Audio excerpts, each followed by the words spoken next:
Olá pessoal, aqui é Elson Azevedo e a gente está começando mais um programa da série Por Onde Anda, que a gente conversa com pessoas importantes do departamento que estão pelo mundo aí brilhando, fazendo coisas extraordinárias. E nesse episódio de hoje eu tenho a honra de conversar com o professor Dr. André Zugman.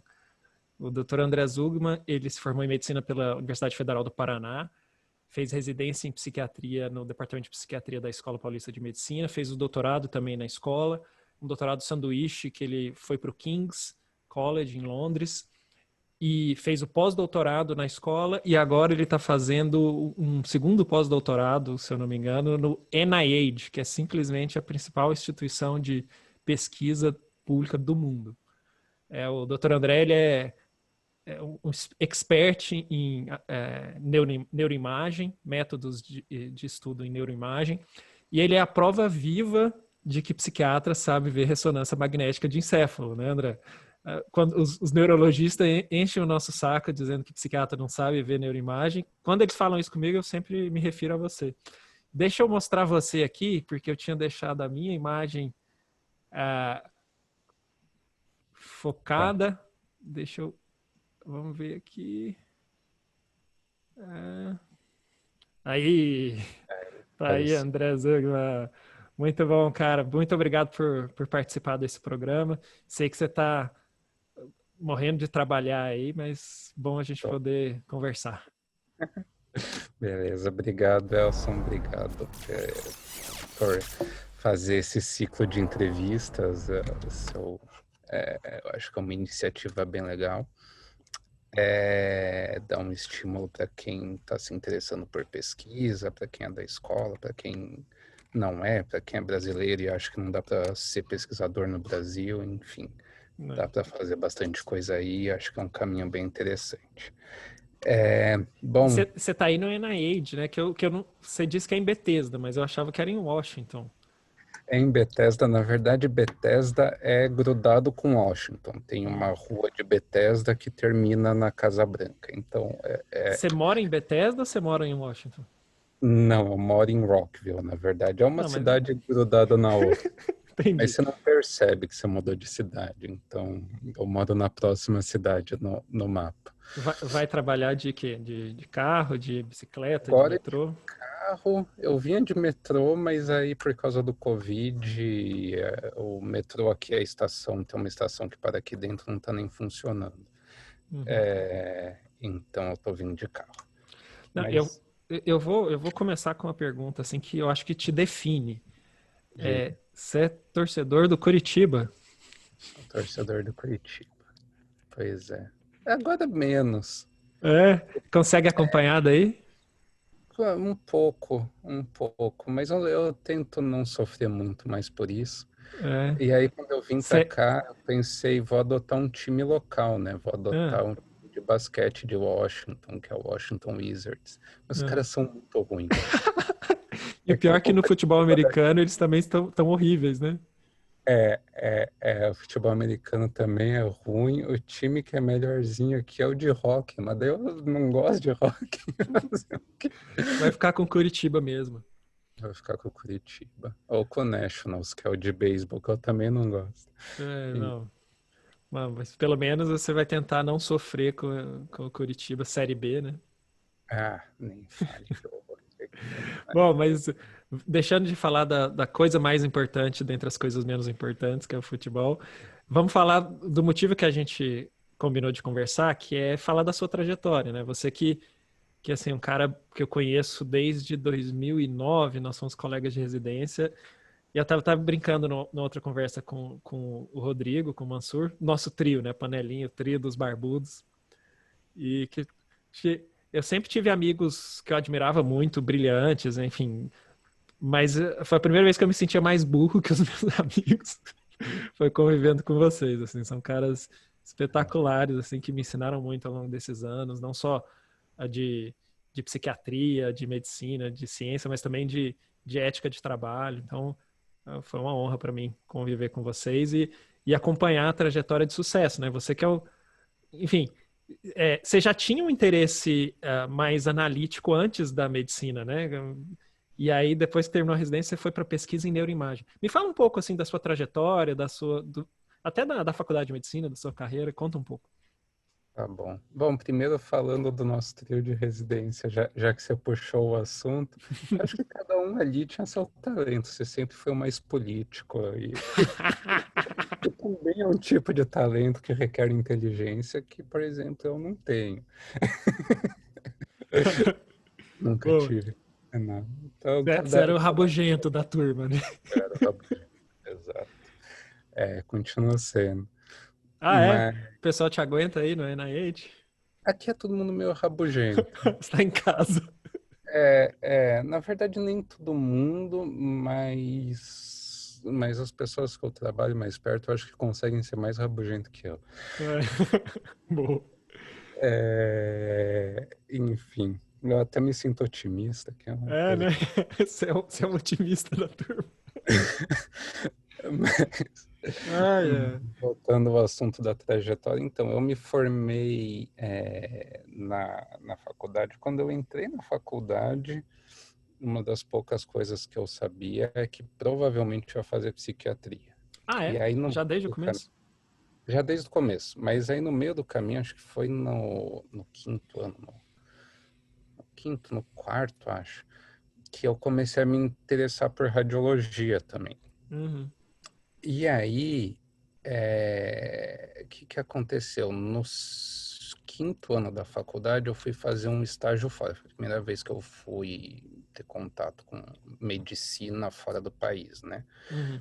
E eu fui para Israel e eu fiquei 2 meses lá no departamento de radiologia. E foi quando eu comecei a gostar. Eu não gostava de radiologia, eu escolhi o departamento de radiologia porque eu pensei, bom, um departamento que não sei hebraico, então não vou precisar falar hebraico com Tá. ninguém.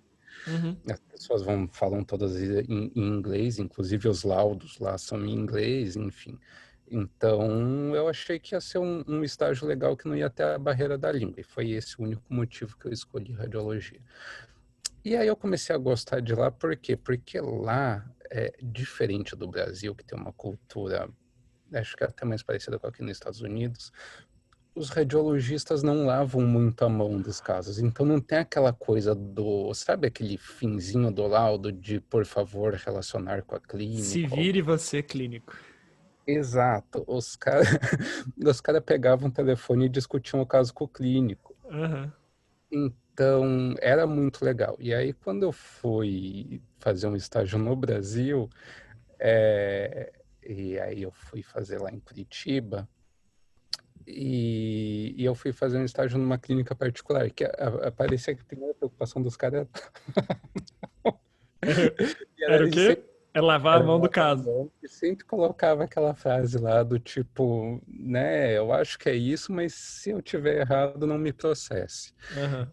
E, então, mas eu acho que tem uma relação com estrutura de serviço de saúde, enfim, lá é tudo público, aí tem a parte particular, tem questão legal, que eu acho que está certo fazer isso no Brasil mesmo, mas isso são outros 500. Uhum. Mas aí você Mas se desencantou com a eu me radiologia, desencantei com a radiologia de do Brasil. radiologia.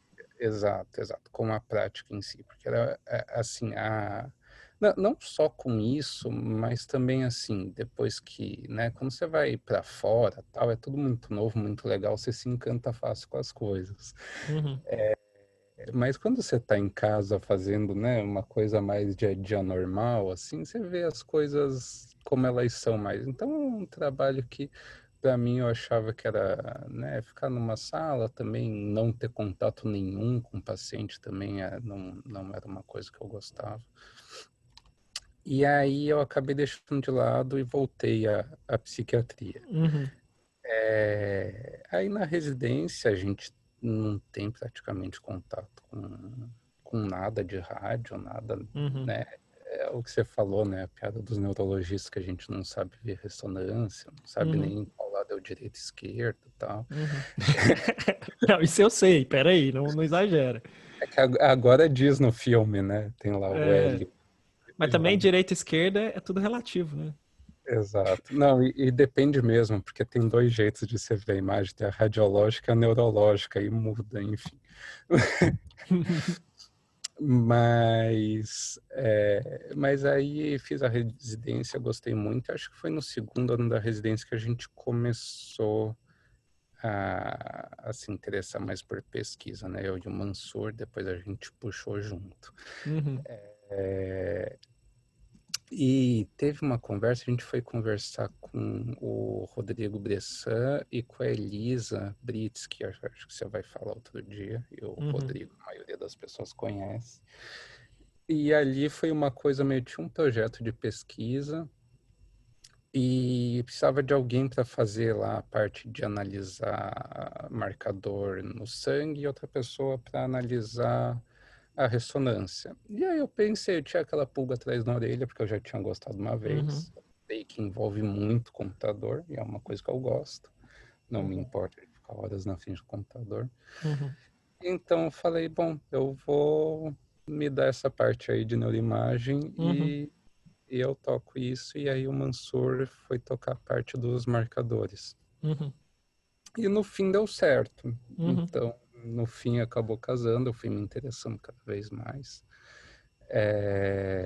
E, enfim, e hoje em dia eu gosto bastante, eu gosto dos dois lados do que eu faço. Gosto de ver paciente, gosto também bastante da parte mais técnica de pesquisa, de lidar com número, de uma coisa quase que obsessiva de ter que ficar programando. Então, para quem não sabe ou quem está começando na pesquisa está acostumado a ver as pessoas mexendo com planilha, com software mais amigável, digamos assim, e depois que você chega em determinado patamar, esses softwares não dão mais conta, você começa a ter que programar e ter que buscar suas próprias soluções.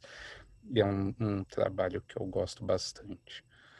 Não, fantástico, assim, só de ouvir você falando aí já me complicou um pouco. É. Não, eu posso atestar isso que você falou, né? Assim, você é um baita clínico também, né?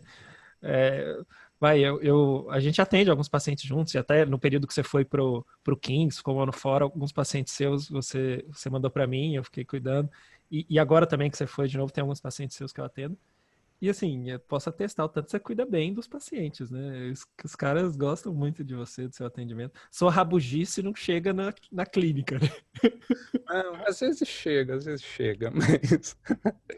mas eu gosto bastante das duas coisas. Eu acho que é algo que eu acho que é uma coisa acaba colando na outra um pouco. Então você se interessar por pesquisa e saber, né? Quer dizer, quando você pesquisa, quando você faz a pesquisa, você adquire uma série de habilidades e de conhecimentos que você consegue transpor para a clínica, e quando você faz clínica, você também consegue transpor uma série de coisas para a pesquisa, né? Uhum. Então, né, eu quando vim para cá na minha entrevista, uma das primeiras coisas que falaram era que eu ia, né, um dos primeiros projetos que me ofereceram era fazer coisa com machine learning, que eu gosto. Mas aí eu falei, tá, tudo bem, mas eu não quero fazer essa pergunta, porque eu não acho que essa pergunta tem É o... alguma relevância Você clínica. falou isso pros caras?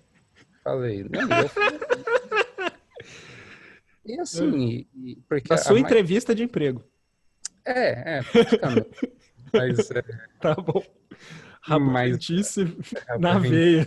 falei. Mas enfim, mas também era aquela coisa, também não ia sair do Brasil se fosse para fazer uma coisa que eu não Aham, quisesse. claro.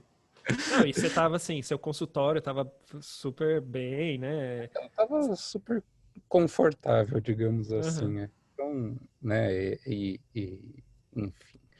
E aí, mas era mais ou menos uma coisa que, se você for ver os artigos recentes, são mais ou menos, vamos usar machine learning para separar lá paciente com um transtorno mental super grave, esquizofrenia, ou uma ansiedade dessas de paciente selecionado em centro de pesquisa, que é sempre mais Uhum. grave do que o pool de pacientes normais, enfim, de pacientes hiper saudáveis, Tá. super alto funcionamento.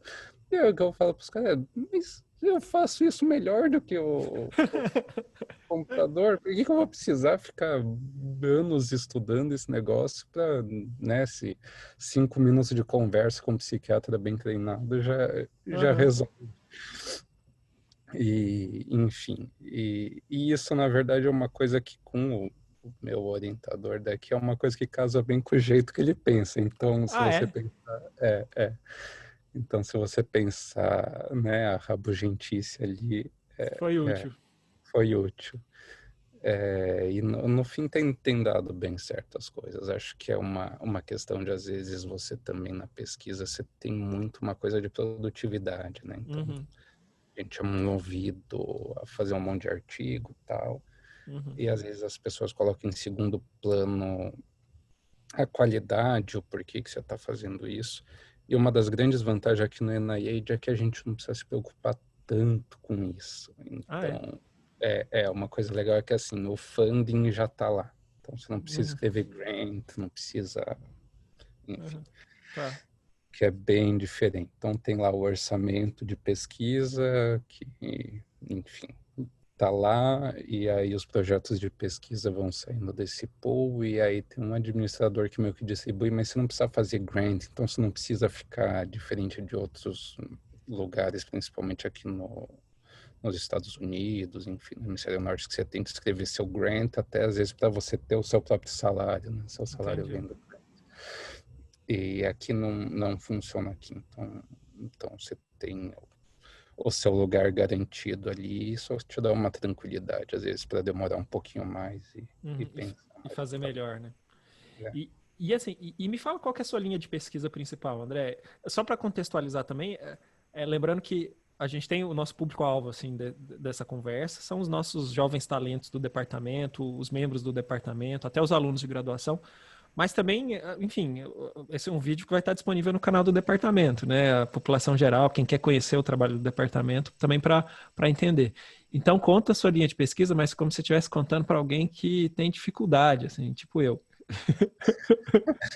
Tá, então, o meu principal interesse, para colocar do jeito mais simples, vamos subindo de complexidade, então, é utilizar métodos de neuroimagem aplicado a transtornos psiquiátricos, Uhum, né? Então, esse é o meu interesse principal. tá. Tá? Dentro disso, obviamente, a gente pode usar em vários diagnósticos. Eu não me interesso tanto assim por um diagnóstico específico. Por muito tempo eu fiz pesquisa mais relacionada à psicose. Uhum, É um tema que eu ainda gosto bastante. Aqui eu estou trabalhando com ansiedade generalizada. tá. Mas o meu ponto de vista, pelo menos, é que esses métodos de neuroimagem eles podem ser úteis para vários transtornos e basicamente em todo o espectro aí de transtornos mentais e até, né, desenvolvimento típico, as Uhum, investigações tipo qual que é a diferença de uma criança que às vezes não tem um transtorno, mas tem uma dificuldade de aprendizado ou alguma coisa relacionada a isso.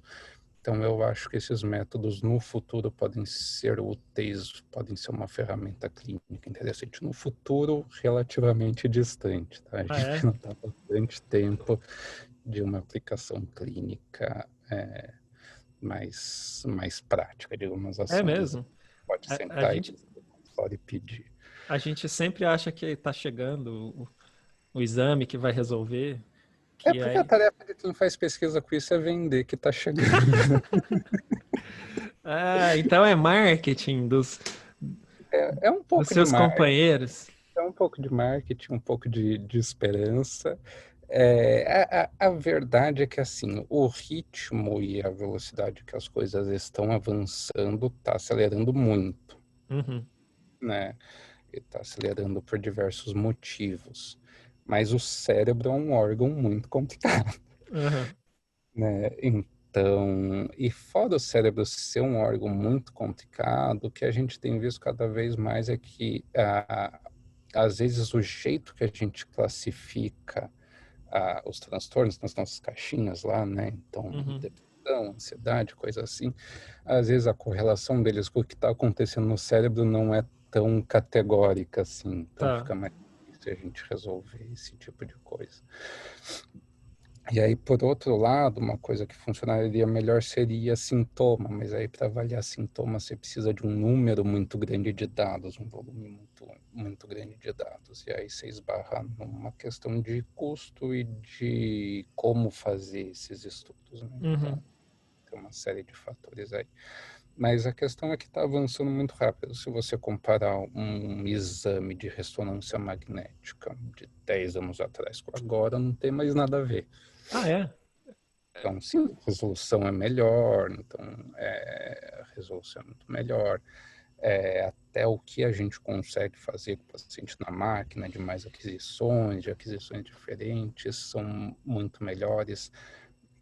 O próprio processamento, então, coisas que antigamente se levava aí, um exame de ressonância, quando eu comecei a fazer pesquisa, levava aí, sei lá, vamos dizer assim, para destrinchar ele bem, levava uma semana. Hoje em dia Aham, leva 6 horas, 8 horas. aham. Então, Eu lembro dessa semana que você ficava lá. né, enfim, Deixa o então computador rodando e. e vai para casa, tá? A gente ainda deixa o computador rodando, mas é isso, leva 6, 7 horas. Outro dia eu rodei aí, acho que foram 1.200 imagens, no servidor aqui levou menos de 10 horas. Aham, Então é muito diferente do que era um tempo atrás. Então tudo isso vai te dando mais ferramentas para avançar mais rápido. uhum, Mas a questão é que, pelo menos do meu ponto de vista, vai ter que ir refinando as duas coisas ao mesmo tempo. Tanto o lado que a gente pensa, pesquisa, então essa história de comparar controle com pessoas ultra saudáveis e tal, é uma coisa que já está ficando meio velha, né? aham, Mas, por é, outro lado, a maioria das pesquisas ainda são assim. Então, os dados que a gente tem são baseados nesse tipo de pensamento. aham, Então, agora que os resultados mostraram que essa história está ficando meio velha, vai precisar vir como se fosse uma nova onda de pesquisa para produzir dados suficientes para a gente chegar na próxima etapa. aham. Então, as coisas caminham, eu acho que acelerou muito e vai acelerar mais ainda, mas ainda tem um longo caminho pela frente até chegar numa aplicação clínica direta. Uhum, entendi. E aí, assim, eu sei que você, mesmo, enfim, aqui no Brasil, na Unifesp, no departamento, você estava fazendo pesquisa de alto nível, né? Ah, mas aí agora você foi para o NIH, de repente eu vi você encabeçando um tal de Enigma lá, um mega paper, que eu fiquei assustado com aquilo, meu. Me conta, que história é essa? O Enigma foi o canto da sereia para eu vir para cá, na É, verdade. É um projeto que eu sempre quis trabalhar, né? E foi o que me atraiu quando falaram você pode, se você quiser trabalhar com Enigma, foi a hora que eu falei, eu topo. aham, O que é o Enigma, para quem não sabe, né? Então, o Enigma, a ideia do Enigma é você juntar os dados de vários centros diferentes e você fazer um banco de dados enorme, então que você não conseguiria fazer com um estudo de um centro só. E você analisar isso de uma maneira estruturada, diferente de uma meta-análise que você pega só os resultados e soma, você soma do dado cru e aham, aí parte para frente, né? entendi. Então, a gente está aí juntando dados de ressonância magnética. Acho que a gente já tem aí uns 12, 13 centros com Ah, imagem de ressonância funcional, né, que a gente chama de resting state, quer dizer, resting state é quando a gente coloca a pessoa na máquina e não pede para ela fazer nada especificamente. Então, aham, geralmente pede só para olhar para um ponto fixo. E aí são coletadas várias imagens em sequência para a gente ver como que o cérebro vai funcionando ao longo do tempo. A ideia por trás dele é isso, apesar que cientificamente não é bem isso, mas a ideia por trás é isso, é a gente tem, ver como que o cérebro está funcionando ao longo do tempo. uhum. E o No fu- ponto que a gente Quando você olha a fundo mesmo, tudo tem problema, né? Sempre todo tem. tempo Porque, na verdade, assim, a gente não está vendo, né? As pessoas imaginam que a gente está vendo lá um neurônio disparar. A gente não está vendo isso. A gente está medindo um fenômeno através da ressonância magnética que a gente imagina que tenha relação com o neurônio funcionando. Aham. Mas não é. A gente não está observando o fenômeno diretamente, né? Sim, sim. Enfim, mas a ideia é que a gente está medindo aquilo lá mesmo e tem vários trabalhos mostrando que né, com mais ou menos acurácia a gente está medindo aquilo que a gente quer. Aham. E a ideia do Enigma é a gente conseguir juntar o banco de dados, porque o que acontece? Quando você tem estudos pequenos, eles não têm poder, né? Eles não conseguem te dizer com certeza, colocando em outras palavras, que aquele resultado é realmente aquele resultado. Quando você tem um estudo com um número muito grande de pessoas, você tem muito mais certeza dos teus Uhum. achados. Sim. Então, a ideia do Enigma é juntar, né? Então, você pode ir lá fazer um estudo aí em São Paulo, aí tem outro grupo que fez um estudo na China, outro grupo que fez um estudo no Reino Unido, e todos eles têm elementos incomuns, mas não são o mesmo. Mas a ideia do Enigma é juntar tudo isso para tentar responder as perguntas mais relevantes com mais certeza. Uhum. Uau. Então, esse é o meu projeto principal aqui. Meu, fantástico, André. E aí você já me solta, sei lá quanto tempo que você estava aí, já solta um mega paper de Não, aquele altíssimo impacto. primeiro acho que foi com quatro meses, alguma coisa assim. Foi bem legal. Mas aquele é bem metodológico, né? Bem Aham, descrevendo o método mesmo. É uma outra parte que eu gosto aham. bastante. Não, e você tem isso de pensar, não é só os dados em si, mas você pensa sobre o método científico e como otimizar o método que você tá, que é o seu método de escolha, que é a neuroimagem, para responder melhor as perguntas, né? Isso é interessante também. Não é só a coisa de produzir, de ter dados, de sair o paper. Não, você está pensando a ciência por trás disso, né? É, Isso é fantástico.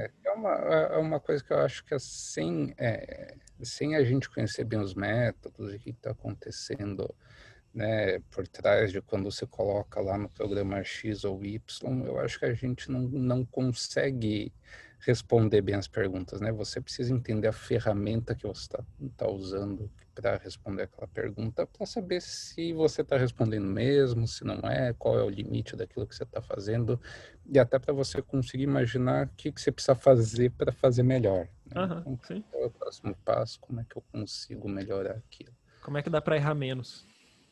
Exato. Errar a gente sempre vai, É, né? A famosa frase que todos os modelos estão errados, é, sim. né? Nenhum modelo é melhor que a realidade, né? É o que a gente tenta chegar é no mais útil. Sim. E André, e você ainda é orientador da pós aqui, da escola? Não. Eu oriento alguns alunos, né? Então tem uma aluna, na verdade, que é da USP, que é a Bia, que eu tenho ajudado bastante. Aham, Mas quando os alunos estão mais relacionados ao INPD, né? Quem não conhece, o INPD é um estudo brasileiro, uma corte de crianças de Porto Alegre, em São Paulo, que a gente tem dado de ressonância magnética. E eu tenho feito bastante contato com o pessoal que tem interesse de analisar esses dados do INPD. uhum. Então, Tá mais ligado ao INPD, né? Que, mais que você ligado ao está INPD. orientando. Mas Exato. também podia manter como orientador da pós aí, né? Pra gente mandar um É, povinho aí te acompanhar. pode. Agora tá difícil, né? É, não, depois da pandemia, né? Quando as coisas melhorarem, com certeza. Como é que faz para ir pro NIMH, André? Me conta. Aliás, assim, para quem não conhece, assim, me fala um pouco, explica o que é o NIMH, Mesmo, né? Eu tinha falado aquela vez que aí caiu a. caiu a internet. Então, para quem não conhece, o NIH é o National Institutes, então é no plural, né? Aham. Of Health. E dentro dele tem outros institutos, né? Então, dentro dele, um deles é o National Institute of Mental Health, que é, né, a missão dele aí é pesquisar métodos, pesquisa tanto básica quanto clínica com relação à saúde mental. Então, dentro do NIH tem o NIMH, que é onde eu estou. Dentro do NIMH tem vários laboratórios, várias seções. Então, o primeiro passo seria saber exatamente aonde a pessoa quer ir, né, com que tipo de pesquisa a pessoa quer saber. Depois, obviamente, tem um processo de seleção bastante rigoroso, enfim. Mas é uma instituição bem, bem legal e que ela é toda destinada à pesquisa. Então, isso é uma grande diferença de outros centros. Então, você pode ir para uma universidade aqui nos Estados Unidos mesmo, em outro país, e vai ser uma universidade, vai ter aluno, o negócio deles vai ser de alguma forma relacionado ao ensino. Aqui é 100% pesquisa. Então, a cabeça das pessoas é diferente. Por exemplo, eu não preciso dar aula, não tenho aluno, nada. Mas é bem legal. E aí tem um hospital que é uma coisa surreal, um hospital grande aqui do É lado, né, mesmo? casinha separada, mas um hospital só de pesquisa. Como é que Então, chama o hospital? é o Clinical Center do NIH. Aham. Deve ter algum nome de alguém que eu não Tá. sei. Todo mundo chama de Clinical Center. Mas é um hospital grande. Assim, pelo menos aí maior do que o Hospital São Paulo, com certeza é. E é só pesquisa. Então ninguém interna ali se não tiver num protocolo de pesquisa. Tá. E se eu tiver um problema de saúde, onde eu tô infartando aqui, o pessoal vai me colocar na ambulância e vai levar no hospital do outro lado da rua. Do outro lado do cano. Vão me levar para cá, porque aqui é só para pesquisa. Então é uma Entendi. coisa muito particular. Eu acho, não sei se existe algum hospital 100% dedicado à pesquisa, mas eu acho que não. E é interessante, por exemplo, aí, né, a gente tinha que brigar pelo nosso espaço na ressonância magnética, você tem que insistir, falar com o chefe, tal, vender o peixe, por que você quer fazer a coleta, a gente ia fazer coletas, eu acho que você lembra bem disso, né? Domingo.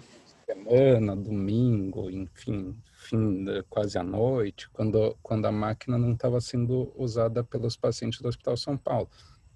Óbvio, a gente tem um limite de estrutura, né? Aqui tem 5 máquinas de ressonância magnética só para pesquisa. Uau. Então é outro outro tipo de cabeça, né? Muito bom, André.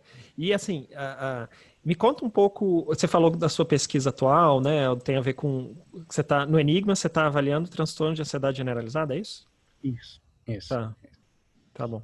E aí, o que você já pode adiantar para a gente? Para onde caminha essa linha de pesquisa? Olha,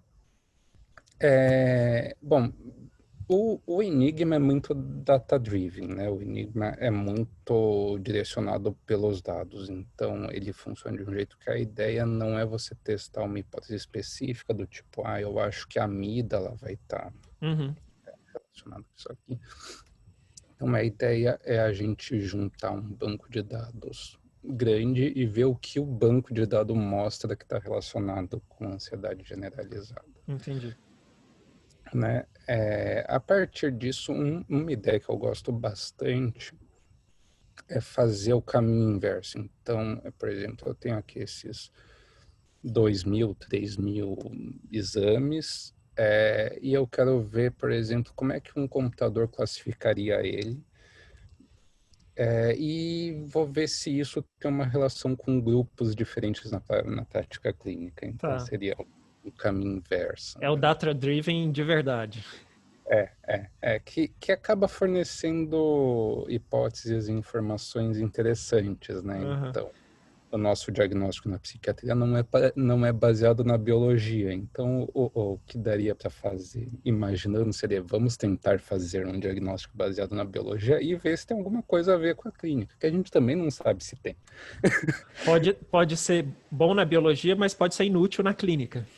Pode ser inútil na clínica, ou pode, enfim, pode ser uma coisa que não tenha uma validação, ou que não mude o seu tratamento, que não vai ter um impacto, né, Aham. razoável, que não vai fazer diferença para a pessoa. Mas Então, é uma possibilidade muito, muito interessante, né? Assim, é, disso acontecer, né? De você.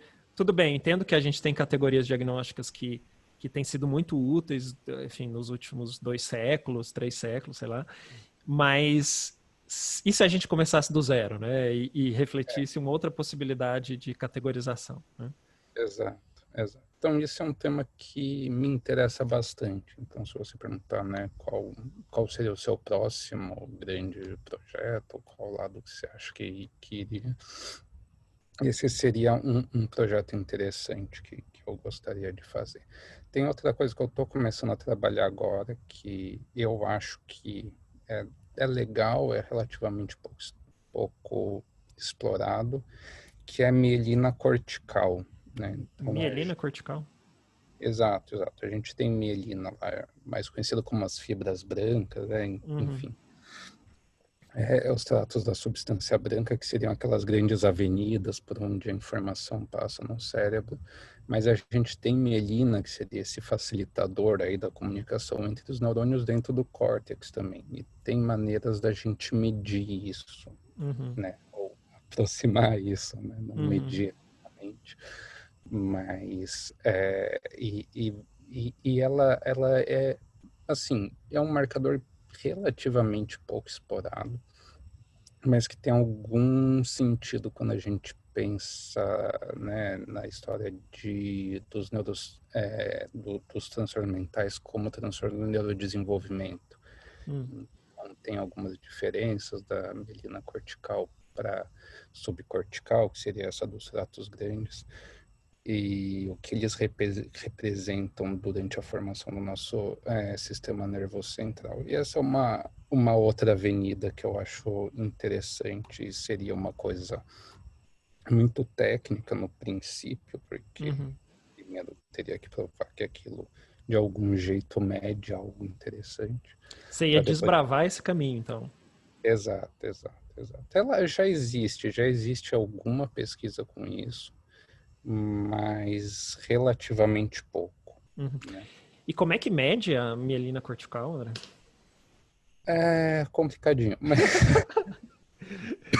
mas Com não, tomografia? não, com ressonância magnética, então precisa de duas Raio-X? sequências. Pode ser também. Querendo ou não, você está medindo, só que você está medindo Ah, mal. aham. Mas Mas como é que é? para você medir mais direitinho, você faz duas sequências diferentes e depois você basicamente analisa a diferença entre elas. Tá. E a diferença dessas duas medidas é uma medida relacionada à quantidade de mielina. Ela não é uma medida direta da mielina, Uhum. tá? Mas é um caminho interessante. Uau. É um outro marcador. Uhum. Enfim, a gente está nessa etapa também, né? A gente fala de neuroimagem como sendo uma coisa única e não é, né? Enfim, tem um monte de coisa que a gente pode fazer com a pessoa dentro da máquina de ressonância magnética. Tipo o quê? Assim, dá uns exemplos. A gente pode ver como é o cérebro da pessoa, então eu te coloco lá na ressonância, eu já fiz isso com você, inclusive. Já fez isso e me mostrou o resultado errado, né? Desgramado. Tinha um baita tumor lá. É, é, Quase não dormi naquele dia. para quem não sabe, o Elson foi escaneado uma vez, acho que foi como voluntário para se Foi acompanhar, né? controle. E aí, depois que ele saiu lá da ressonância, ele veio, e aí, como que é meu cérebro e tal? E eu pedi para o técnico colocar na tela uma imagem de um paciente que tinha um tumor cerebral. Nossa, bicho. Aí a gente assim, Elson, uma notícia ruim para te falar, você vai precisar. Pior que você falou sério, cara. Que humor negro, eu queria te matar aquele dia. Ai, ai. Você Mas você quis descontar o dia que você ficou com o olho roxo por minha causa, né? pode ser, pode ser. Cara, não, Mas essa história não vale a pena contar. não, não, não. Mas assim, É, enfim, o que que dá para fazer na máquina aí? Dá pra gente mas ver. dá para ver, por exemplo, como o cérebro, né? Eu posso medir teu cérebro e aí eu vou ter lá uma medida em volume, quer dizer, em milímetros cúbicos ou em centímetros, se for a espessura do córtex, mas eu posso ir lá e medir o seu cérebro. Então, eu vou ter Uhum, lá várias medidas de várias regiões, eu vou saber aquilo, né, nessa medida, mesmo que a gente está acostumado em centímetros, milímetros, uhum, a medida física, né? uhum, Outra coisa que eu posso fazer é, por exemplo, ir lá e medir o teu cérebro com relação ao funcionamento. Então, uhum, o que a gente mede, na verdade, pode ser o fluxo sanguíneo arterial ou o fluxo sanguíneo em capilares, que é o mais usado, que é o que a gente chama de funcional, geralmente. Mas, então, seriam medidas de como o cérebro está funcionando, uhum, né? A gente usa o sangue como, né, imaginando que a região do cérebro que está mais ativa vai precisar de mais sangue, ela aumenta a circulação, é por isso que a gente usa o sangue, que é o tal do BOLD. uhum, Eu posso estudar sua mielina, então posso fazer isso tanto desse método que eu estava falando até agora, como eu posso fazer uma imagem de difusão e também uma medida da água, na verdade, se movimentando dentro do cérebro, e eu posso usar isso para saber a orientação das fibras de substância branca, para ver se é diferente ou igual. essa de difusão é aquela que a imagem fica parecendo um arco-íris, assim, um negócio meio cheio de cores, assim, uns riscos. Isso, aquilo que fica bonito. Aquilo fica bonito, hein? Fica bem bonito, fica bem bonito mesmo. E assim, tem mais? Tem. Não, mas aí então, depois a gente faz uma só pra você explicar essas coisas. Mas, Não, tem vários. mas deixa eu te perguntar uma coisa, assim, pergunta meio idiota, assim, mas me ajuda a raciocinar sobre isso. Eu fico pensando, você quer uma analogia que não é perfeita, nem é, enfim, boa o suficiente, mas você analisar o cérebro e a mente com o computador, o hardware e o software, né? Aham. E se você fizer um método de imagem aqui para olhar as placas do computador, o mais sofisticado possível, você não vai enxergar o software que está rodando no software. Na verdade, é, é Faz assim, sentido isso? faz Tem- sentido, por isso que a gente usa mais de um método, Tá. né? E aí o difícil é como é que eu junto as informações das coisas, né? Você está usando dois métodos para tentar se aproximar da informação que está rodando naquele circuito cerebral. Na Não. verdade, exatamente assim, eu não consigo ver, digamos assim, nível molecular, o que está acontecendo ali. A Uhum. gente tem resolução para isso ainda. Eu não sei exatamente, né, o que está acontecendo com a imagem de ressonância magnética. Por exemplo, se eu estiver pensando, espero que a Grat não escute isso, se eu estiver pensando numa mulher bonita aqui, você não vai enxergar a mulher bonita na ressonância. Então, sabe que isso tem, eu não sei se com mulher bonita, eu me lembro de ter lido um artigo que eu acho que era que eles conseguiam saber se a pessoa estava olhando um cavalo ou me lembro que era outra coisa, Uhum. a partir da ressonância. Então, quer dizer, Nossa. no scanner eles colocavam lá para olhar estímulos diferentes e tal. Uhum. E aí o computador depois conseguia adivinhar, digamos assim, Uhum. conseguia prever qual que era o estímulo que a pessoa estava vendo naquele momento. Uhum. Não testaram com mulher bonita, era outra coisa. Mulher bonita nos anos 90 tudo bem, hoje em dia já não pega bem. Não, mas é isso, né? Assim, como é que a gente faz para através desses métodos que são métodos mais estruturais, né, conseguir É, se aproximar da informação que está rondando nesse hardware que é o cérebro?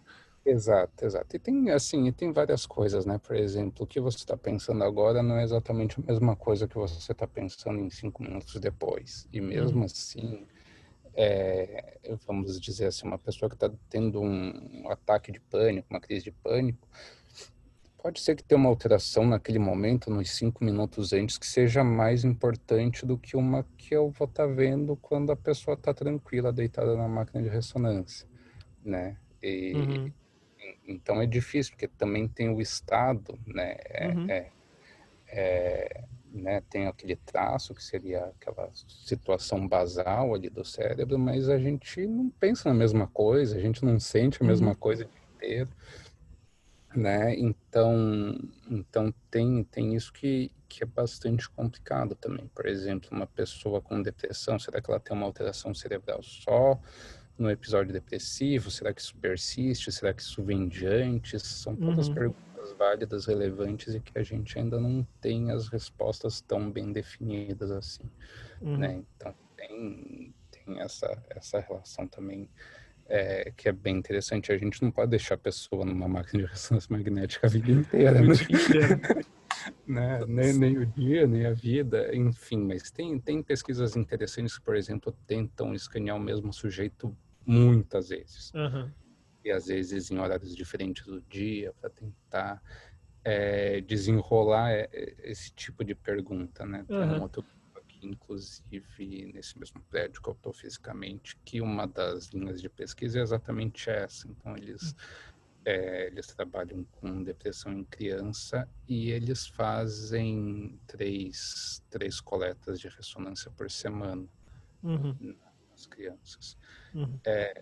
Exatamente para tentar capturar esse tipo de flutuação, ver o que é consistente, o que não é, o que Uhum, é, né? sim. Então, é uma linha de pesquisa bem interessante também. Acho que é isso. A gente tem mais perguntas, acho, nesse momento do que respostas. E é engraçado, quanto mais a gente conhece, mais a gente tem perguntas, né? Mas a gente tem perguntas, Eu me exato. achava tão mais esperto quando eu tinha acabado de terminar a residência. Ah, é uma beleza. É. Ô, Depois, é que nem quando você publica, acho que o primeiro artigo, você se sente nas nuvens, né? é, Ah, tô no hall das pessoas que publicaram artigo, é, sabe? Sou o gênio da cocada, né? Aí depois você vai vendo, aí se eu voltar para ver o meu primeiro artigo, eu falo, ih, que coisa mal menos. Mas é assim mesmo, eu acho que a gente, com o passar do tempo, né? Acho que a maioria de nós, se Deus quiser, vai ficando mais sábia e isso vai levando a gente a mudar nossos questionamentos é. de outra maneira. Mas isso é verdade. Eu acho que quanto mais a gente estuda, mais a gente quer saber e mais a gente sabe os limites do nosso conhecimento. Aham. Né? É Então, isso, assim. E sempre quando eu vou discutir alguma pergunta de pesquisa com você e tudo, sempre isso fica muito claro, né? Assim, o tanto que você compreende os limites da sua área de estudo assim, como isso faz de você um melhor pesquisador. eu acho que assim, você tem que ser pé no chão, Uhum, né? E aí é aquilo, né? Eu faço porque eu gosto, porque eu acredito que isso de alguma maneira pode não ser nem, né, nos próximos 10 anos, nem nos próximos sei lá quantos anos, mas de alguma maneira você vai ajudando a colocar lá os tijolinhos, né, no conhecimento que uma hora vai chegar e vai ajudar as pessoas. uhum, Então, acho que esse é o grande motivador de qualquer sim, pesquisador, tem que ser, é que nem quando você é um clínico e quer ajudar o seu paciente, quando você faz pesquisa, principalmente, né, pesquisa clínica, que é aplicada, transformental, qualquer outro problema de saúde, você tem que ter um foco de que você está fazendo aquilo para ajudar as pessoas, né? sim. É diferente, porque na pesquisa vai demorar muito para chegar lá. Aham. Não Mas, vai ver. mas, mas quando chegar é uma ajuda, É, assim, né? muito ampla, né? É, Você não está ajudando um sujeito específico, você está ajudando a sociedade como um todo. exato, exato. É isso que a gente espera, né? A gente sabe que a pessoa tem um ritmo próprio, ela vai, né? Para um artigo bom, acho que do momento que você começa a pensar nele até o momento que ele sai, eu acho que não, assim, vai aí uns anos pelo menos, É, né? né? É um trabalho de lapidar, né? De Exato. aperfeiçoar. André, cara, ó, muito obrigado, bicho, pela essa oportunidade de falar com a gente aqui. Sabe que eu te admiro pra caramba, assim, tenho orgulho de ter você como companheiro de trabalho, assim, por todos esses anos e como amigo, né? E, e assim, como esse é um programa que tem a ver com os nossos jovens talentos, alguma coisa mais de inspiração, eu queria que você desse uma mensagem final para as pessoas que estão assistindo, enfim, como é que elas podem sonhar com uma trajetória tão brilhante quanto a sua. Vai ser difícil, eu vou ter que inspirar as pessoas. Então desinspira com uma rabugentice aí. Não, não. Bom, para quem, eu acho que aí para quem tá pensando em entrar em pesquisa, o que eu posso falar é que é difícil, não é um caminho de rosas, as glórias muitas vezes não vêm do jeito que a gente vem, mas é bem divertido, é bem legal, é muito desafiador, você conhece pessoas muito inteligentes, muito capazes, muito interessantes.